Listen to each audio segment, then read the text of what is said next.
Dear colleagues, dear BrIAS members and attendees, dear friends and family of Leandros, it is with great pleasure that I open this academic session on Leandros' dissertation, Paradoxes of the Schooled Society. And this dissertation was written in the context of a joint PhD contract between Vrije Universiteit Brussel and the Rijksuniversiteit Groningen, and under supervision of Ton Kuppers, Suzanne Scheibe, and myself. Such a joint trajectory is demanding by design. It requires navigating different academic disciplines, in this case sociology and social psychology, while maintaining a coherent and rigorous research agenda. Leandros has done exactly that. And the result is a dissertation that speaks across institutional and national boundaries, engaging with questions that are both theoretically rich and socially relevant. Last Thursday, at 9 a.m. in the morning, Leandros already successfully defended his dissertation in Groningen. So you may wonder, why do we need an additional session? Well, the defense procedure for a PhD in Groningen consists primarily of a session in which only questions are asked to the candidate. So those attending the defense could therefore watch Leandros struggle, think, respond under pressure, without necessarily being given a clear picture of what this dissertation was actually about. Therefore, today we give Leandros 45 minutes to present his scientific insights and analysis, to explain the core arguments of paradoxes of the schooled society, and to situate his work within broader academic and social debates. Rather than focusing on examination, today is about understanding, about dialogue, and about intellectual exchange. It's an opportunity for all of us to engage more deeply with the ideas that shape this dissertation and to appreciate its contribution. I'm also grateful that two of his jury members, Professor Sylvia Erzeel and Professor Ignace Glorieux, are willing to ask a question after Leandros' lecture. And after their presentation and after these two questions, you will have ample time to ask your questions. And since there is nothing left at stake, no one needs to hold back. On the contrary, I encourage you to be curious, critical, and engaged. This is the ideal moment for a thoughtful discussion, for pushing ideas further, and for exploring implications that may extend beyond the dissertation itself. With that, I'm very pleased to give the floor to Leandros and to invite him to present his work.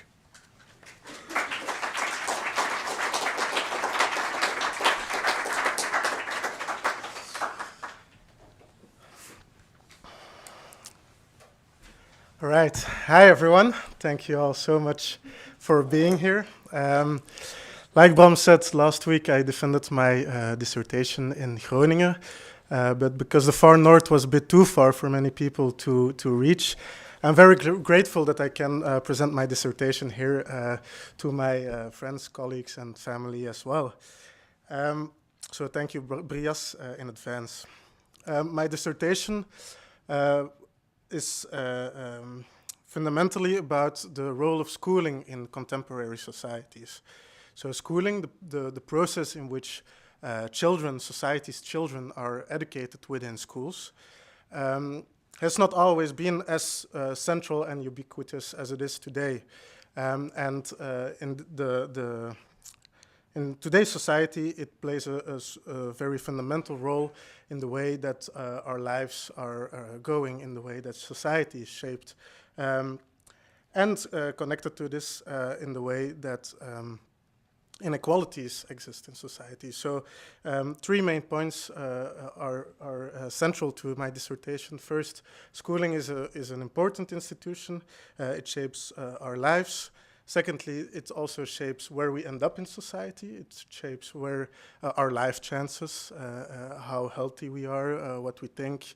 And then connectedly, thirdly, it also shapes how we perceive ourselves and how we perceive others in society. So it's connected to the formation of novel sociological groups.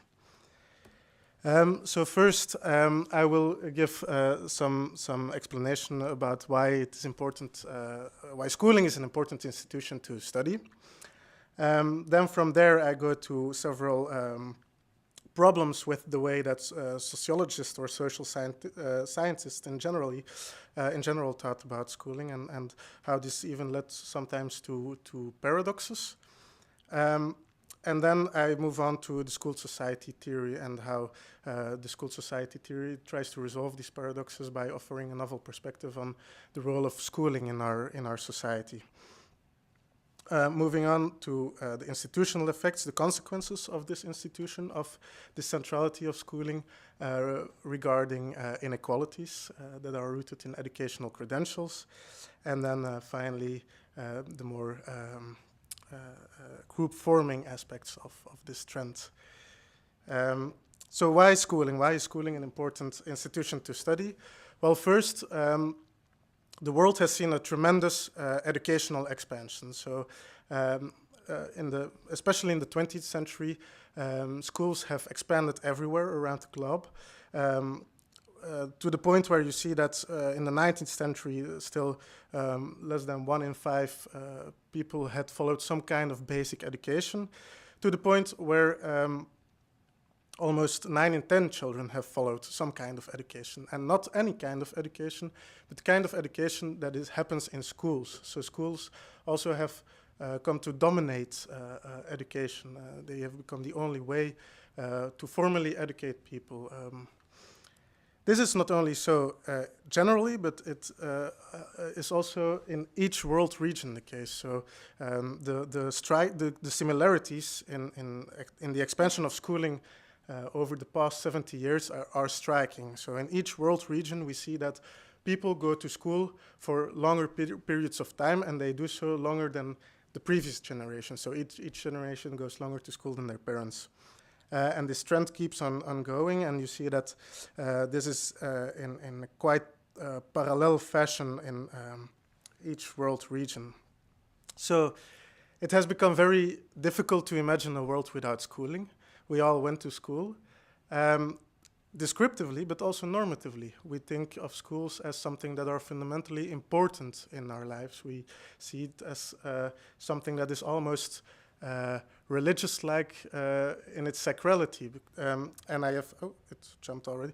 I have a quote for you that strongly shows this sacral position I feel of schooling in the contemporary world. So the wide diffusion of culture and the education of humanity for justice and liberty and peace are indispensable to the dignity of man and constitute a sacred duty to which all nations must fulfill. This comes from the Constitution of UNESCO, which was founded after the Second World War, and shows how we feel about schooling in a normative way. It's something that is fundamental to contemporary society. The second reason why schooling is interesting to study is because we find that educational attainment is a very strong predictor, demographic predictor of attitudes in society. So we find very strong educational differences between educational groups in terms of, for example, like I said, health, but also in the way that people think. And these differences are most notoriously seen in political life. So recent political conflicts and movements,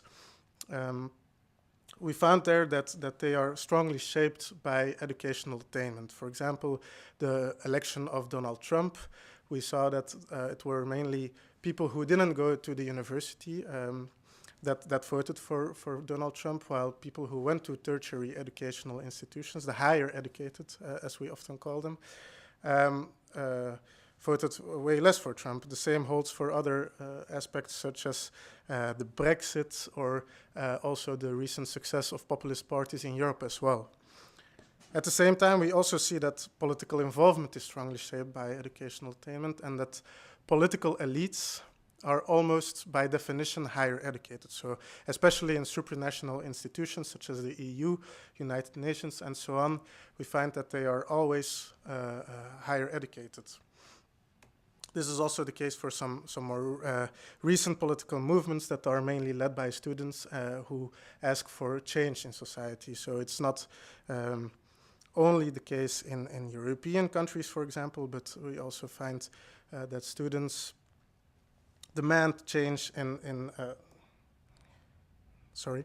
demand change in other countries, such as here you see a picture of recent Gen Z protests in Bangladesh and Indonesia and so on, as well as in France in the 1960s. I think there are a lot of similarities between these movements. So how did social scientists explain this role of schooling in the contemporary world? How did they explain its causes, its consequences for our lives? Well, classical theorists often assume that schooling works as a kind of secondary institution. So schools mainly reproduce a fixed society as a fixed entity, and two main theories or theoretical lines argue that schooling works this way. First is a functional theories.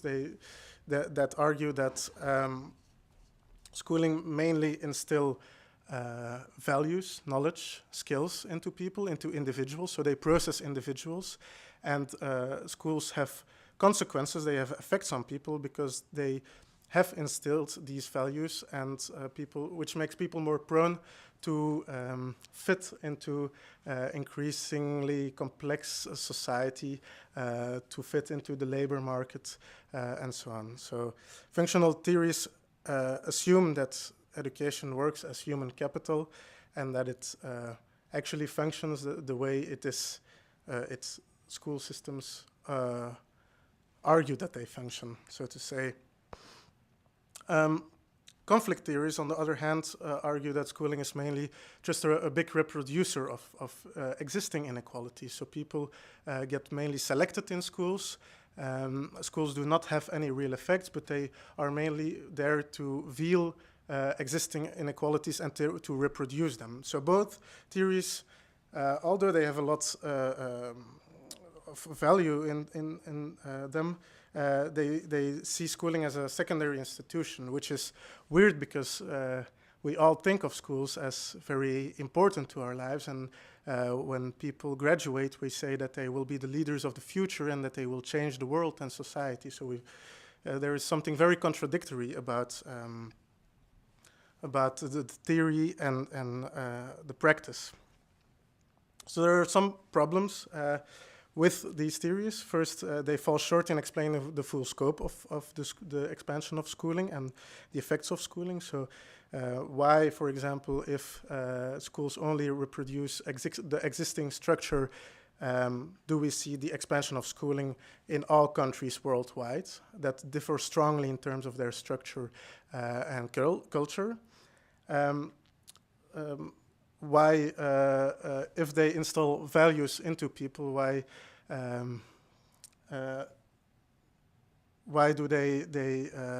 do we not find a strong and consistent relationship between education, cognitive skills, and outcomes? We see that this relationship is not as clear as these theories often assume, and that they change also over time. And importantly, how is it that the effects of education vary across different countries and so on? So why doesn't education have the same effects across different situations? So the school society theory argues that these problems come from the idea that we think of schooling as a secondary institution, while we should think about schooling as a primary institution, as an institution that has a direct and profound influence on our lives. So schooling shapes society. It provides a public classification and knowledge system. It introduces new positions into society, for example, the psychologist, and it produces knowledge that is coupled to those positions, psychological knowledge. and what it does as well is that it provides an explanation for how some people receive several positions in society and why they why they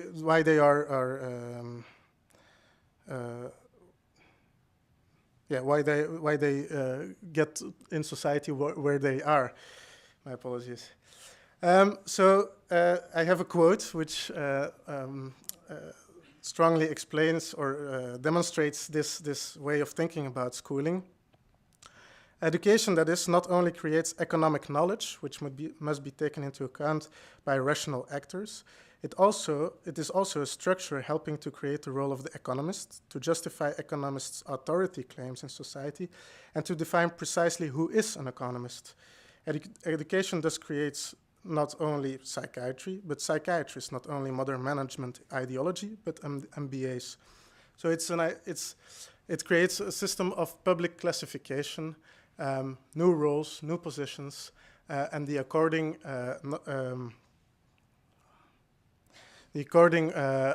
knowledge and values with those positions. And it does not only do so generally, it does also do so authoritatively. So it has a meaningful impact on our lives, whether we like it or not, because we think of schooling as being legitimate. Schools should have an impact on our lives, and so they have an impact on our lives. So this is the overarching research model that I employed in my dissertation. So I started with this idea of the school society and went to develop an index that measured the school society. Then I go on to look how the school society goes hand in hand with the changing structure that becomes more central around educational credentials. And finally, I went on to look how these things went hand in hand with the development of education-based group formation. And I did so by studying also education-based differences in religiosity, career success, political trust, and political involvement, so different societal domains. All right, so the School Society Index, I don't know why this moves.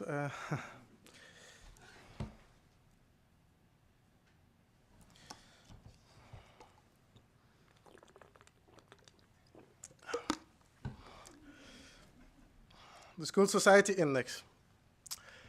So the theory of the school society assumes that society is made up of institutions, and institutions are widely shared cultural rules and models that prescribe, they form a kind of blueprint that prescribes the rules of the game in society. It tells us how we think, how we feel, and it exerts pressure on us. So it organizes actually daily human activity, and it has a kind of ritual, sacred character. If an institution is being negatively, or if somebody goes out of the way that it is supposed to go, that is actually an institution. It is the way that things are supposed to go.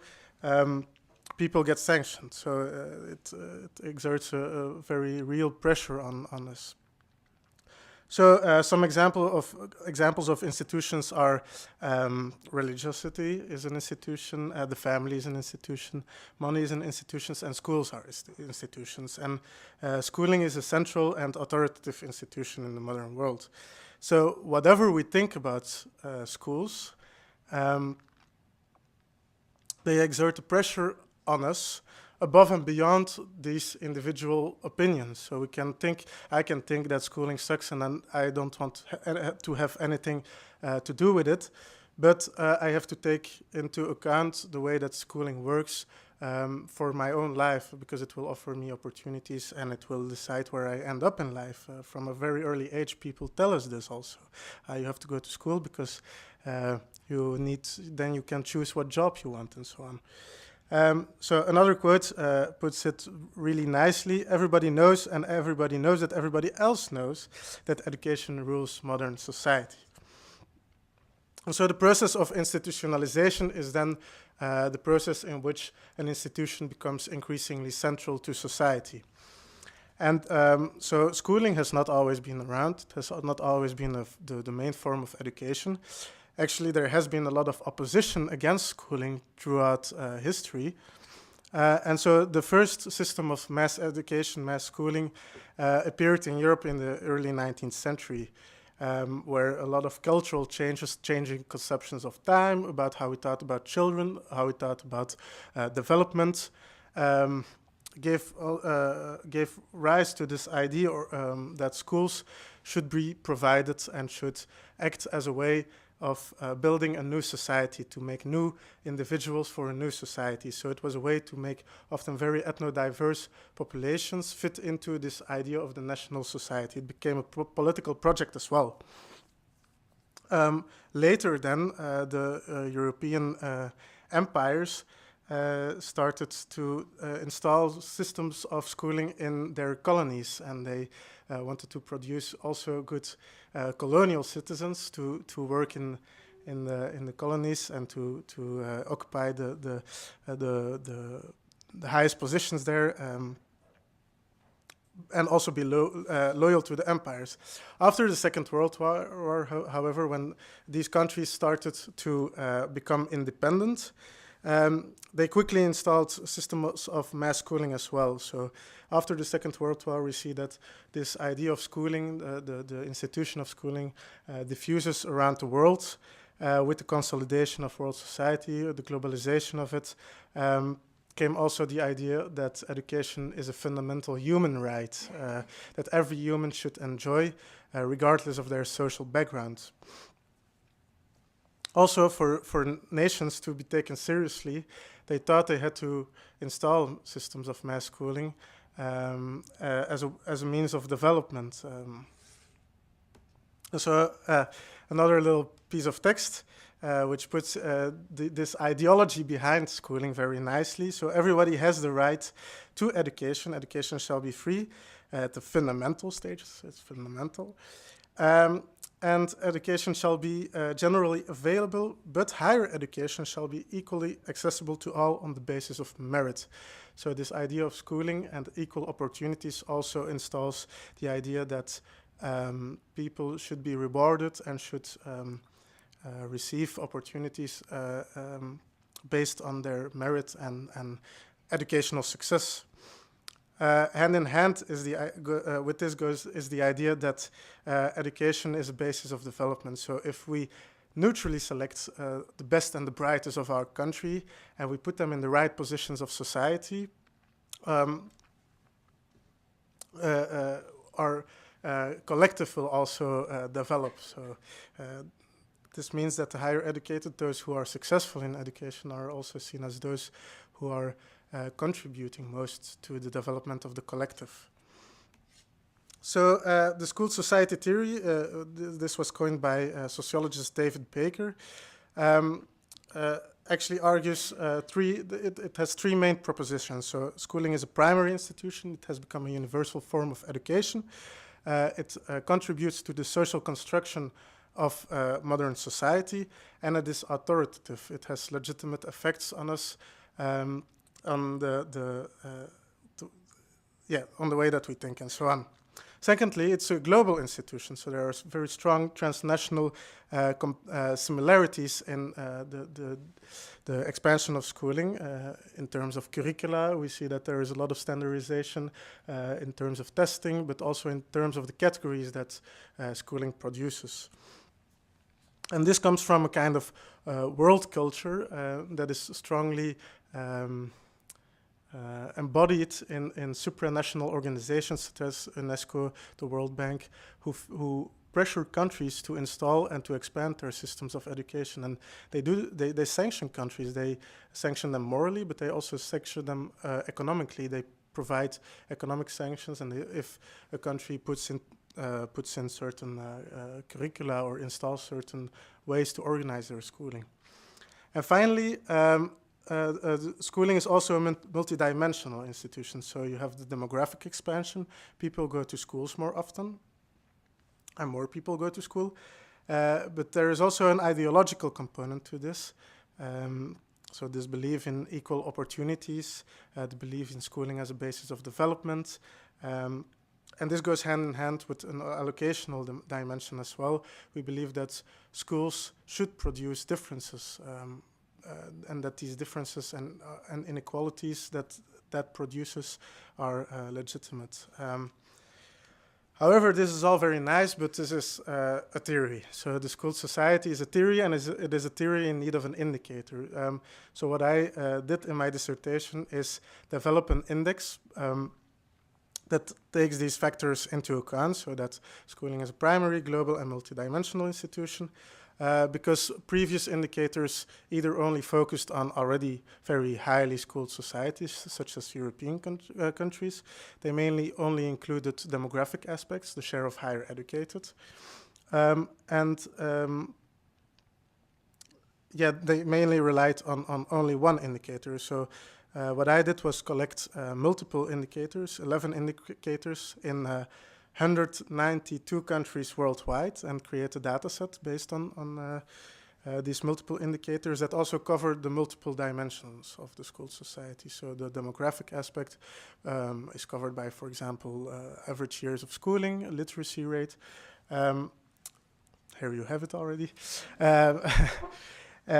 But ideological components are taken into account as well by, for example, including indicators such as the government expenditures on schooling, fee-free years of education, and the allocational dimension is included by looking at, for example, participation rates in large-scale assessments and so on.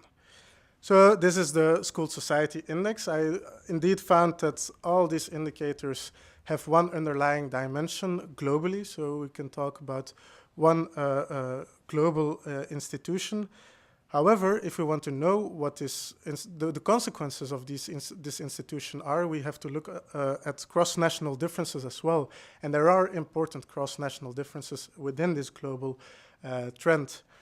This is what I measured with the School Society Index. So the darker colors are more schooled countries, and we see that mainly European and American countries can be considered strongly schooled societies. And then the least schooled societies are mainly sub-Saharan African ones and Southeast Asian ones. They are, however, also more heterogeneous, these regions, in terms of their levels of schooling. So one country can border another, and one country can be very strongly schooled, while another is not schooled at all. Now that we have this index, I want to look for the consequences of this development on the way that society is structured. So there are several reasons to believe that the development of school society goes hand in hand with increased education-based inequalities. First of all, the development of school society transforms other institutions. So it makes, for example, the institution of work more centralized around educational credentials, school-based knowledge, scientific knowledge, and all these things become more important in these societal domains.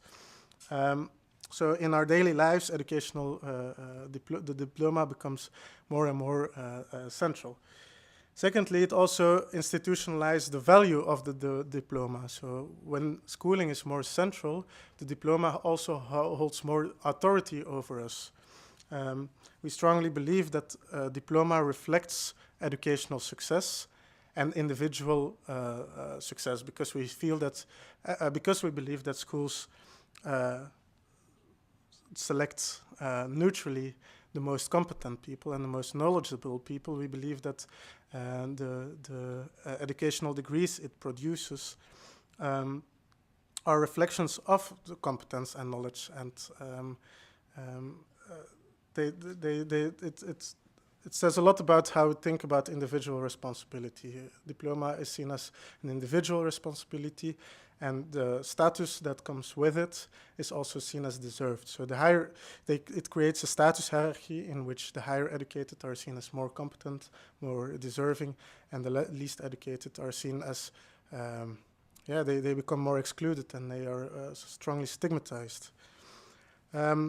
So this implies that educational credentials are a basis for a status hierarchy and that they are a positional good, so that the effects of educational credentials should differ depending on the level of schooling in a country.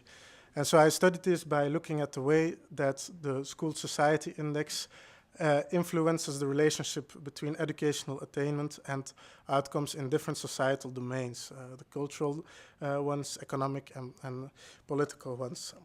And so I did find that in more strongly schooled societies, differences or inequalities between people with higher education degrees and people who lack those degrees are larger in terms of religiosity, but also in terms of unemployment. So I went a bit too fast, sorry.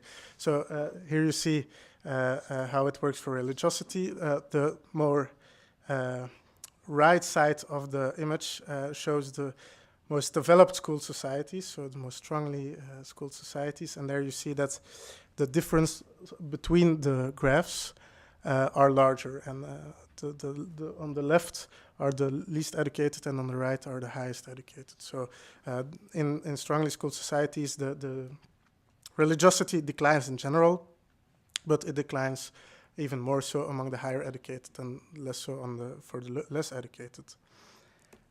In the field of work, we see the same. So, for example, on unemployment, what you see here is the unemployment ratio of the less educated on the total unemployment ratio. And you see that the probability for someone who doesn't have a secondary education or tertiary education degree to become to be unemployed rises in the most strongly schooled societies.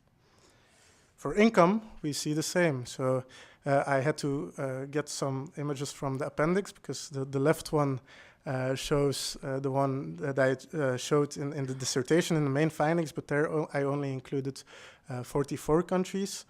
And in the right side of the graph, I included more than 100 countries. And so on the right, you see that the most schooled societies, we find very strong income-based differences, where the higher educated have the highest incomes. For political trust, the same. So we see that in least schooled societies, the less educated are actually generally more trusting of political institutions, while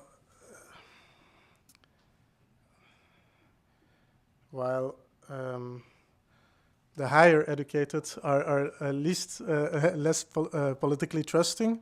And in the most strongly schooled societies, this trend reverses. So the higher educated become strongly trusting of political institutions. And I don't know what I am doing, but this has its own life. While the least educated are more distrusting of political institutions. I forgot to explain this, but for my research, I make use of secondary data, data that is worldwide available and that is available for comparison as well, because they ask the same questions in different countries worldwide. This is the World Value Survey and the European Value Study and the International Social Survey Program. The countries that I include in my analyses range from more than 40 countries to more than 100 countries. And this index was created in 185 countries, so it's available worldwide.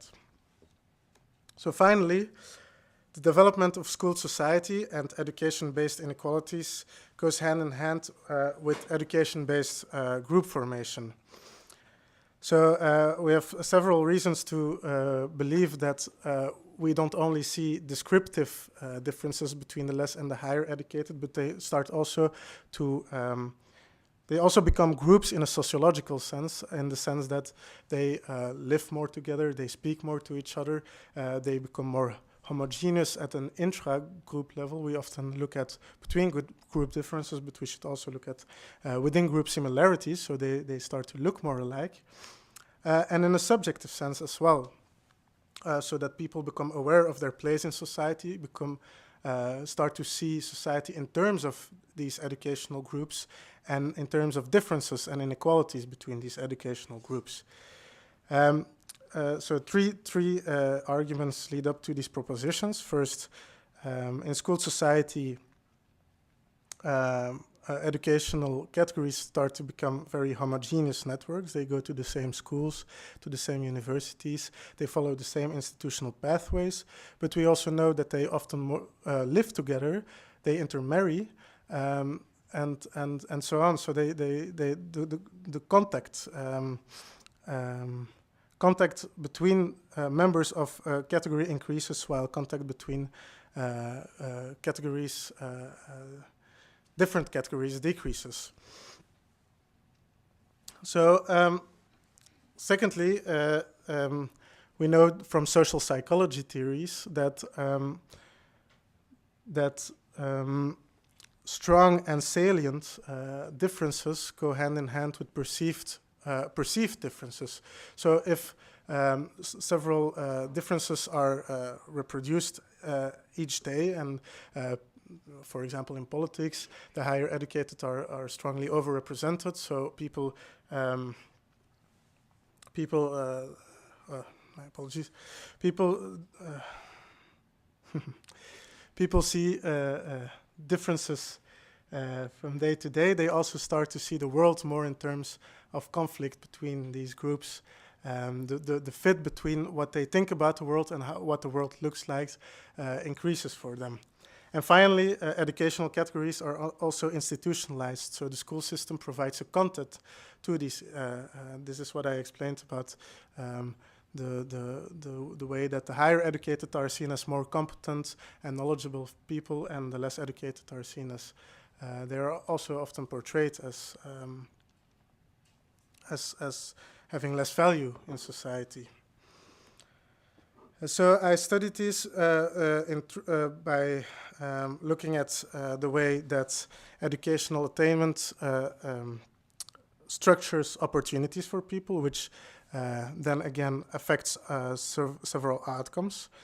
Secondly, the extent to which educational attainment becomes an independent source of differences between people, so independently from other aspects such as income, gender, and so on.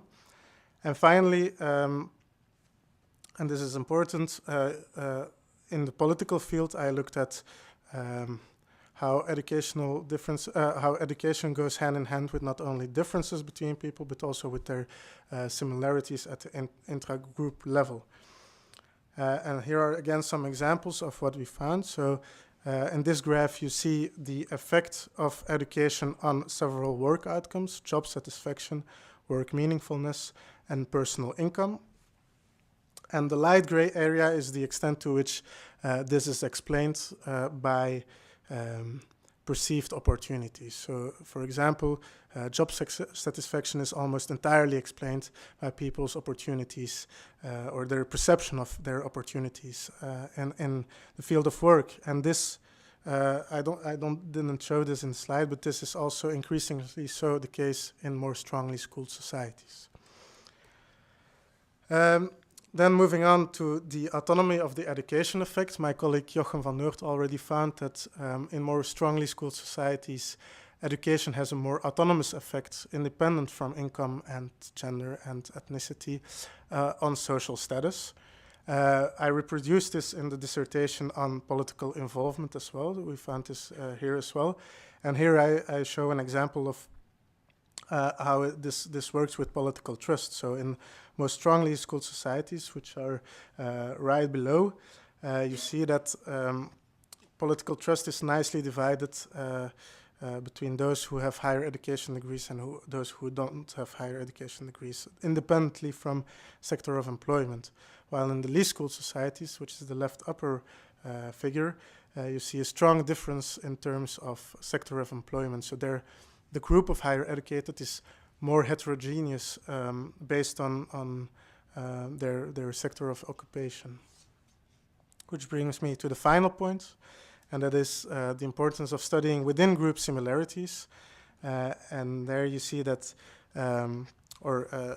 the two figures, so figure A and figure B, the difference between those groups, the little mountains show the group. The difference is the same, but the variance differs. So in the figure A, you see that the overlap between groups is way bigger than in figure B, where the variance is smaller. So I tested this for political involvement, and this is an example for political interest. I also tested this for the importance of politics in life and voting. The willingness to vote and so on. So you see that the left is shows differences between groups. So in most strongly schooled societies, we see strong differences in average between the less and the higher educated. And the right graph shows their level of homogeneity or heterogeneity, their variance. So the lower levels show that there are more homogeneous in the most strongly schooled societies in terms of political involvement. So this shows that in strongly schooled societies or in school society, there are not only differences between educational groups, these differences are also the basis of processes of sociological group formation. And what I explained to this point were descriptive or objective processes of education-based group formation, but often or sometimes these also translate into subjective attitudes and identity processes, wherein educational groups become strongly aware of their position in society and start to formulate attitudes and opinions that go hand in hand with the content of those categories, but also the view of others. They start to define society in terms of we versus them. And so we know that there is evidence that people identify with their educational level, that they feel strong levels of connectedness to people with the same educational degree, but also that they have they show active forms of an educational bias against other educational groups. So this is what my supervisor Toon Kuppes called educationism, looking down on people with less degrees that are lower than the ones that you have. And we know that such bias is connected to recent political conflicts, such as the rise of populism or the willingness to vote for populist parties, but also the proneness to have elitist attitudes. So we found that higher educated people who strongly identify with their educational level also tend to feel that common folks are not politically knowledgeable enough to participate actively in political life.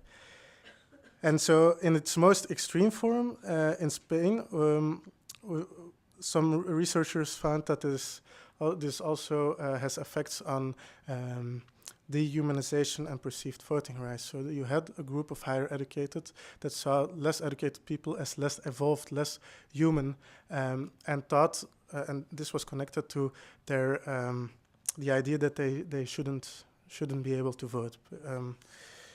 So let me conclude with an example of how educational bias what this looks like in practice. So this is a comment on an opinion piece from the American philosopher Michael Sandel, who posted an article in the New York Times on why Joe Biden could be a nice president because he didn't go to an Ivy League university.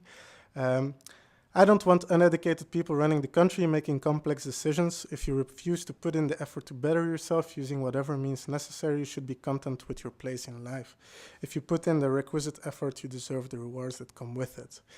So almost 50 years ago, Michael Young predicted that when we would categorize people based on their educational success, the higher educated would become a very superior group that is on a hubris, and the less educated, the least educated, would feel stigma, and this would, in his own words, lead to populist revolts, which kills the author. Sorry for the spoil.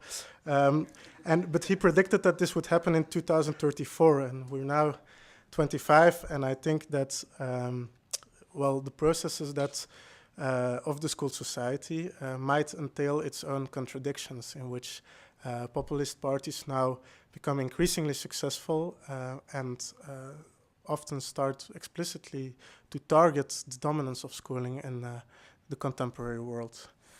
Thank you for your attention and patience.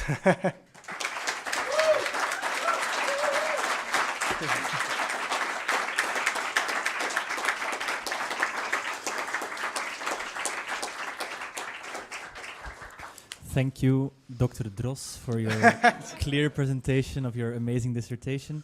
We're now going to open the floor to questions, but we're going to start with Professor Arzeel and Ignace Glorieux. I can give you the mic. Or you can. Thank you. First and foremost, Dr. Kavadias, I would like to congratulate you with your nice PhD. I read it this summer with great interest and pleasure. Although it's composed of separate journal articles, it forms a coherent whole built around the central theme that you just explained, namely that in more and more societies, education has become a central and authoritative institution that profoundly shapes our thinking, acting, and feeling. And in addition to that substantially fascinating introduction that you have in your dissertation, you have 5 fascinating independent studies. I will not go into detail, but just to say a few positive things as well. It's well written. It reads fairly smoothly overall. Even the high technical analysis are very well explained without much superfluous information, just as you did in your presentation as well. You have a substantive technical appendix, but that's very well indeed. So your analyses are often complex, of high standard, but well explained, so you can read it without all the statistical expertise that you certainly have. You demonstrate in your,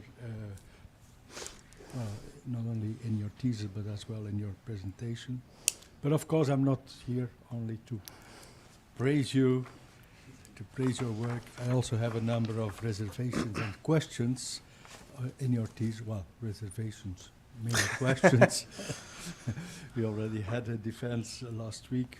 So let's begin by quoting you.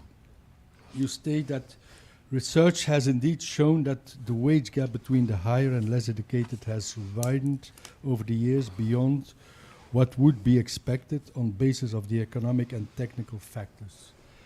And you seem to assume quite easily that the wage gap between higher and lower educated workers has been widening over the years, and you seem to be satisfied with only one source, Lemieux, a source from 2006, almost 20 years old, perhaps because you assume this is common sense, you don't need to add much, a lot of words to this. Everybody knows this is a fact. However, there are also dissenting voices and studies that argue the opposite is true. A recent article, journal article in the Morgen, highly standard newspaper, addressed this issue. It referred to an article in The Economist and some other articles that stated that higher educated people are increasingly losing their privileges, that the oversupply of highly educated people is leading to a saturation in the labor market, thereby reducing the wage gap between higher and lower educated people, and it is precisely the technical professions that are now considered bottleneck professions. And of course, there are also voices pointing to the advent of AI that will mainly affect the higher educated and their privileges. What do you think of this point of view? Is it plausible in your opinion? And to the extent that these analyses are correct, what would that mean to some of your findings regarding the school society? Would that lead to fundamentally different conclusions? Or do you think that your analysis can be adapted to this possible social developments? Professor Glorieux, thank you very much for this interesting question and all the praise. Yeah, so I think it is quite telling that such a newspaper article should be published. So, because education holds a lot of promises for people, because it's we strongly believe that it goes hand in hand with higher levels of income and life chances and so on. When it does not do it, we all panic. So I think it says a lot about the power and authority of education in contemporary societies. But of course, it is true that education is a positional good. So we know that with educational expansion, you also have diploma inflation. So you need to get a higher degree for the same rewards and for the same outcomes. At the same time, I think this does not mean that the distinctive capacity of schooling decreases. We tend to think about degrees in terms of money. So we tend to think about it as working or following the same principles or the same rules that money does. So when you have more of it, you have processes of inflation and so on. But what this dissertation tries to show is that when schooling expands, it also institutionalizes, and it institutionalizes the value of educational degrees. So first, I think there is a process of this institutionalization, and we see this. We see that the gap between educational groups in terms of income rises over time. And not only Lemieux found this, but also Michael Sandel showed this in the United States, and he shows that, for example, between the 1980s and 2000, the difference between the secondary educated group and the tertiary educated group doubled in terms of income. So it went to 40% more to 80% more. And this is what is called the college premium gap. So the bonus that higher educated receive in terms of their income is actually higher than one would expect based on a purely economic logic. At the same time, however, because there are more higher educated people, there are also more higher educated people who do not attain who do not get the position that they would like to have and the privileges that come with it. So you have also indeed the variance in terms. I showed that this is not the case in terms of political involvement, but in terms of income, this is the case. So within this growing income of the higher educated, you also see that they diverge more often. And I believe that this could be, or based on my findings, I believe that this could be a basis of intra-group conflict, in which has political consequences as well. And then finally, cross-nationally, we also showed this.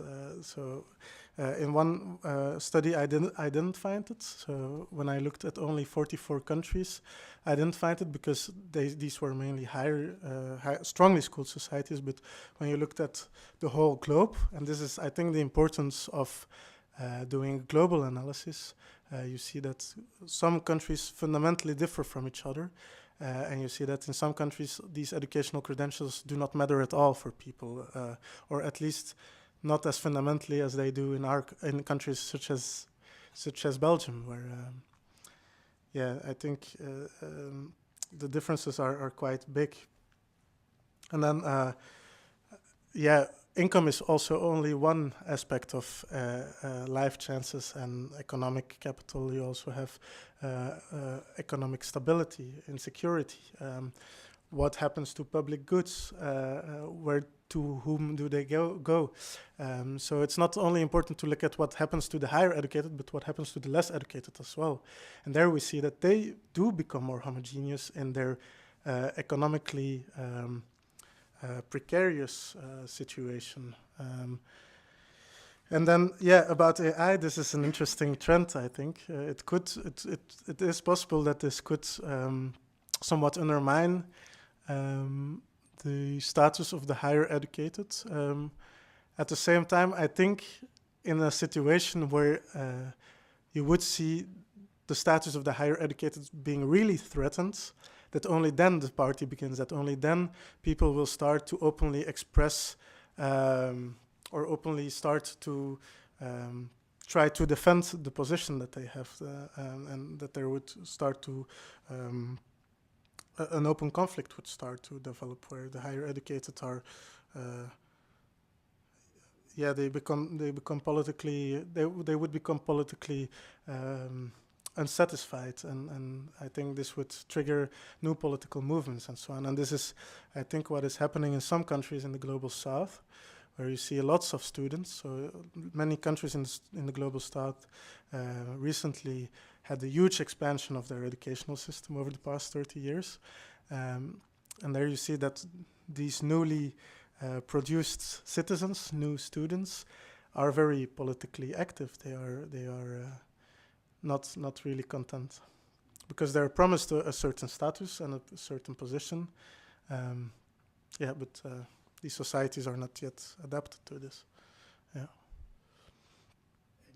And our societies, don't we see the opposite? The rise of populism, isn't that a threat to the higher educated? Is that a kind of opposition to the privileges of the higher educated? I would say in some cases, yeah, you see here and there, you see tendencies of deschooling, so that there is indeed a kind of active opposition against the status of the higher educated. In the United States, this is very explicit, with some of the policies that Donald Trump, for example, initiated, which explicitly target, for example, processes of internationalization, but also he explicitly focuses on those higher educated elites that always made fun of him. In Eastern Europe, you see this as well, for example, in Hungary. But at the same time, I don't think this goes as far as a real process of social societal deschooling.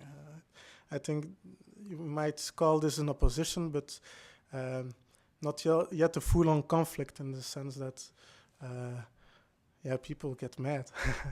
Yeah.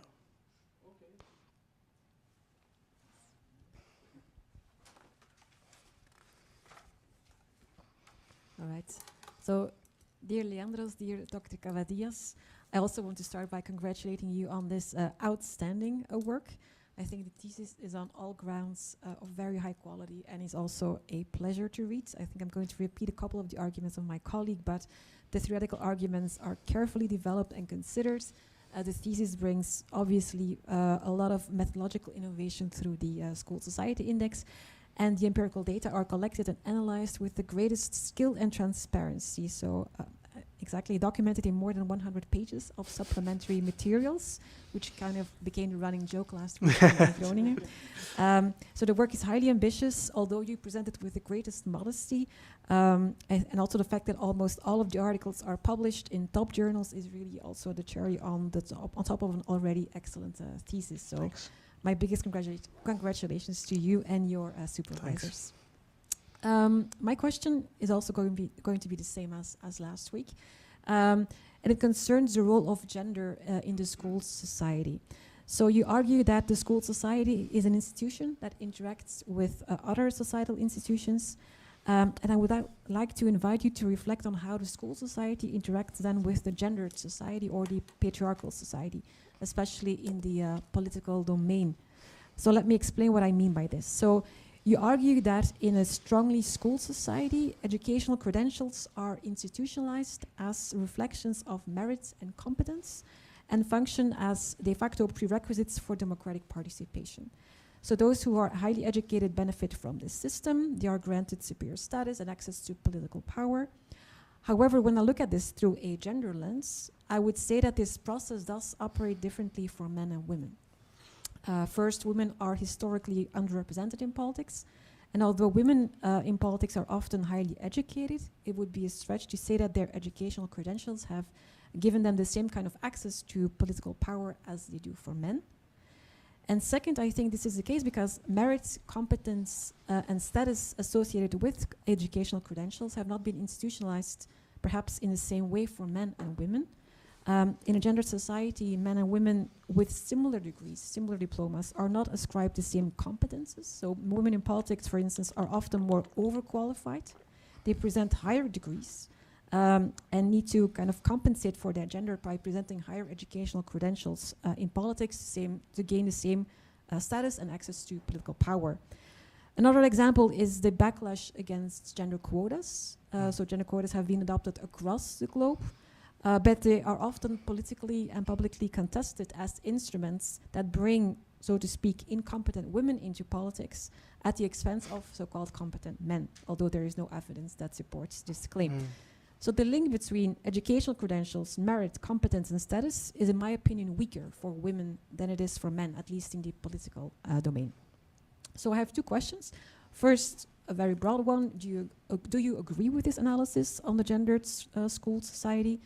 And then second, a specific one. If in chapter 5, gaps in political trust stem from, on the one hand, the higher educated being more trusting because the system grants them status, and lower educated being more distrusting because they feel alienated from political meritocracy, I'm wondering how this interacts with gender. So are highly educated women more distrustful than highly educated men because their educational credentials do not offer them the same status? And are the lower educated women more trusting perhaps than lower educated men whose status, the latter status in politics, may be double threatened by a school society where also efforts have been made to improve gender equality in politics and that have taken precedence over education and class-based inclusion, which also might create the perception of a double political alienation. So these are my two questions. Thank you very much, Professor Rezeel, for your questions and the nice words on my dissertation. I think I have a threefold answer to these questions. By and large, I strongly agree with this analysis. I think that the education effects, we could argue that it differs for men and for women, and that certain inequalities between genders are very robust, even though educational expansion argues that it shouldn't do this. So the idea behind schooling is that it should offer the same opportunities, the same kind of credentials to everyone, regardless of their social background, so their ascribed status, and should reflect achieved status. But of course, this is in theory the case, and I don't know if I don't think that in practice, or we know actually that in practice it doesn't add up. At the same time, however, the development of the school society, I believe, did fundamentally change the relationship between the genders, and it did transform the position that women can occupy in society. So in the first instance, the expansion of tertiary education, especially after the Second World War, came in a significant way from the inclusion of previously excluded groups, such as women, who often do also better in education than men do. So I think this way, this did offer, and again, I believe that this is why it is useful to adopt a fully global perspective, because then we can really compare societies who are different from each other, also in terms of the relationship between groups that exist, such as the gender relationships. And I think that in school societies, women have received a way to receive social status and positions in society without relying on the status of men. So for them, it can be an independent way to occupy certain positions in society. At the same time, we know that inequalities endure. For example, also in my dissertation, I went to look at the relationship between educational expansion and the inclusion of women in STEM, so science, technology, the most prestigious study fields, and there almost no correlation exists between those two. So you see, and this is what Bourdieu already described in the 70s, you see that the inclusion of women that there is a kind of reproduction of the inequality also in the field of study and so on. Secondly, we also know that there's something as a ceiling effect. So the transition from school to work is different for women and for men. Yeah, I would argue that educational status does not work fully in the same way for men as it does for women, and this is strongly tied to this idea that schooling should be a universal problem solver. So we believe that schooling will be the most effective way to solve all of society's problem, among which economic inequalities and gender-based inequalities. At the same time, you have historicus David Labarré, who argues that schooling does quite a bad job at these things. So we see indeed enduring inequalities, but I think that the quality of these inequalities does change. Then to go to the political field, I think your analysis is quite correct. I think that if you would study it regarding political trust, we know, for example, that populism is most successful among less educated men. So indeed, yeah, based on for example the way that schooling works as an autonomous factor and so on, and the belief that it provides certain life chances and opportunities, might actually contradict. So, or yeah, women might have a lot of expectations because of their educational status, and they also rely singularly on that educational status. And when they don't get the life chances and status and so on that is connected to this, I do think this can be quite a strong, a fruitful source of political distrust and malcontent. Yeah. And yeah, quota. I think this is a wonderful topic because I think this can be a nice way to actually dampen some of the unintended consequences of this process of school society and of the process of the diploma democracy, where some groups are overrepresented in politics, and we know that this, as such, provides basis for political unrest and political anger. So I think that why not go for a quota and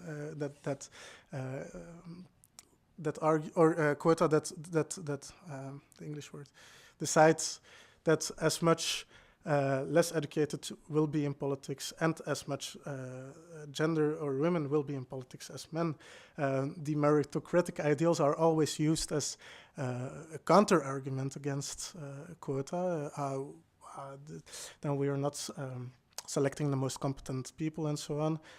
You're not going to tell me that there are no competent people within the two gender groups, or even among the not even there are as many competent people among the less educated as among the higher educated. Yeah. So this is my answer. Thanks. Thank you for your questions. Does anybody else have a question for Dr. Kavadias? Leos is fine.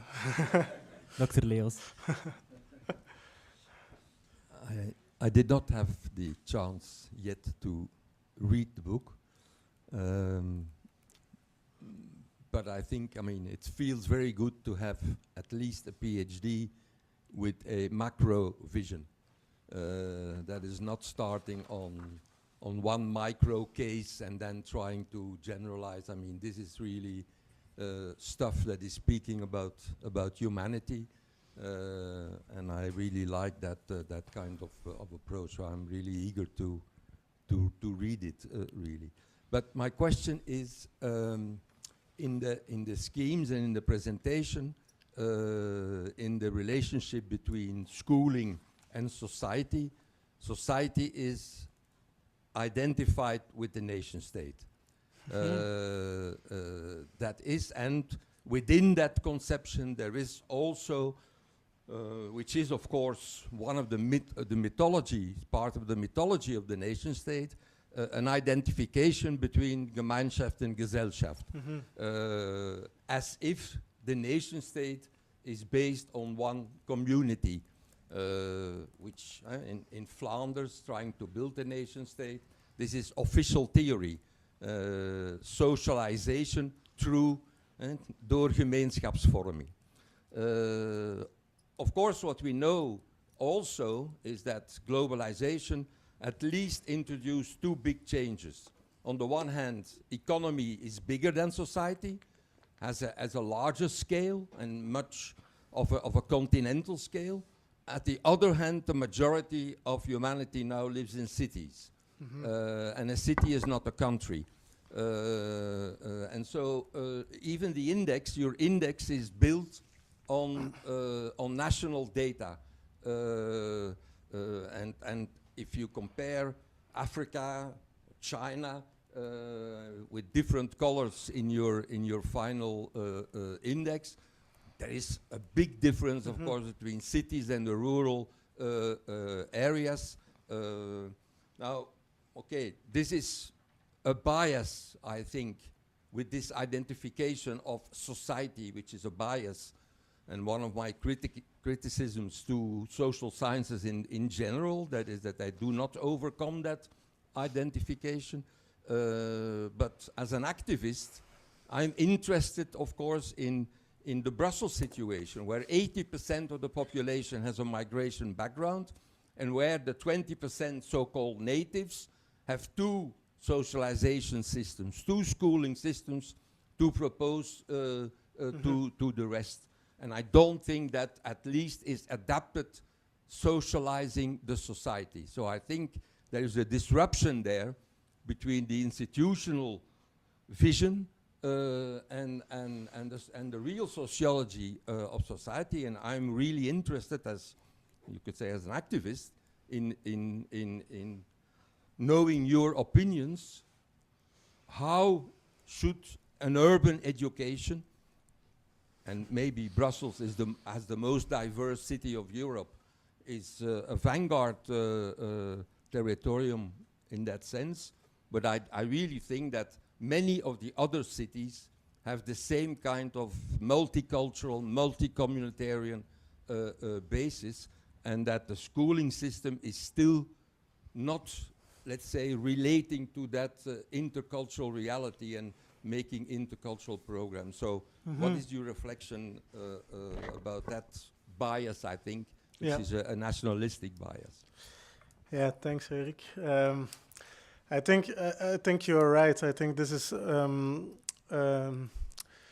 as social scientists, we often assume that especially methodologically, we often assume that the nation state equals society, and we also do this in our research. The borders of the nation states are an entity in the way that we analyze data.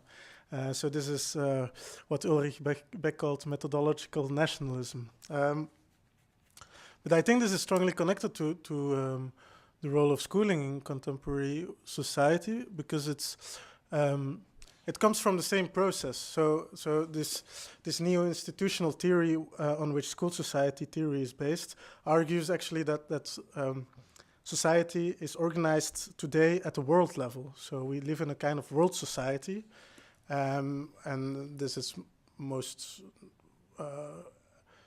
most strongly expressed in the development of supranational organizations and their impact, the impact that they have on individual nation states and so on. But especially there is something as a world culture. So this does not mean that every culture around the world becomes more similar or that we will all be the same, but rather that there is a culture operating at the world level above and beyond the nation states and so on. And therein, the nation state is still defined as the main political bloc in which activities happen. So we are citizens of a certain nation, which gives us certain rights. And in this idea, schooling is also seen as the way that individuals should be socialized. But I agree that the nation state is, in that sense, the school society index should be seen as a first step. And a second step is then to look at how regional differences, for example, exist. You mentioned India. I'm also thinking about the United States, China, where we see that, well, what we see as a nation state, there might be very large differences within that nation state. And this, I think, goes hand in hand with the possible development of what we could call transnational groups, so transnational classes.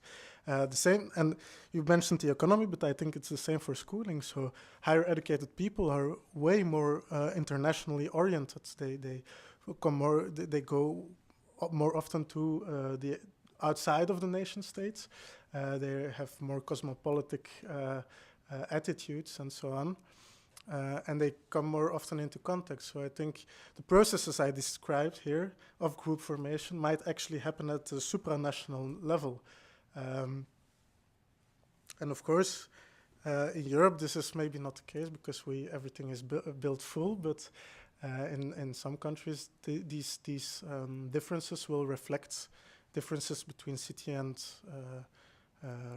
rural areas, where the cities might actually become very strongly schooled cities, and the rural areas might remain unschooled. And this is, this I could not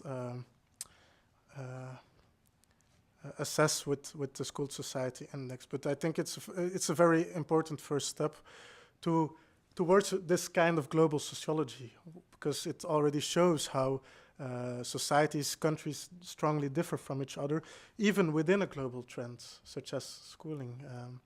It's schools. They install everywhere. They're everywhere expanding. Even though, like you said, even in Flanders and Wallonia, these contexts differ strongly from each other, and this is also what neo-institutionalists called kind of decoupling that characterizes modern society. There is a strong decoupling between an idea of something, an idea of an institution, and the reality of it. And so we try to force reality, society, into this blueprint, and this brings about its own problems. Thank you. There's time for another one or two quick questions. Yes.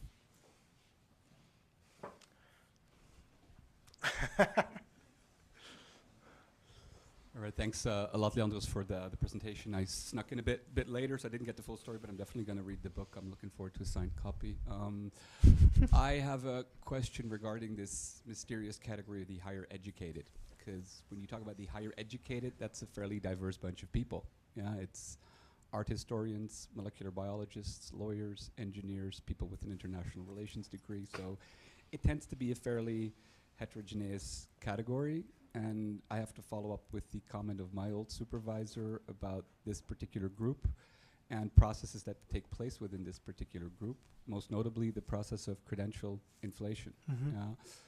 Not all higher educated have been affected by this credential inflation. Particular groups have been disproportionately affected by that credential inflation. And what consequences does it have for higher educated and things like education is educational bias? Because you can only feel superior in your own educational privilege if your educational title gives you access to key status positions. And one of the main problems today is that higher education no longer gives people access to key status positions. The major problem in the labor market today is not underqualification, it's overqualification. highly skilled people doing jobs below their degree. And I'm just wondering if you looked at kind of internal differences within this group of the higher education, but also looked at processes of disillusionment with higher education. People who feel cheated by the system, people who develop anti-institutional biases. You mentioned the state's a good example. The highly educated now supporting people like Bernie Sanders and progressive politics, because they kind of feel duped by a system that costs them a lot of money and a lot of time and no longer gives them the credentials that they need. So I'm a bit puzzled by this category of the higher educated. And do you see in your PhD, or did you look at like internal differences within this category of the highly qualified? That's kind of my question. Yeah, thanks a lot.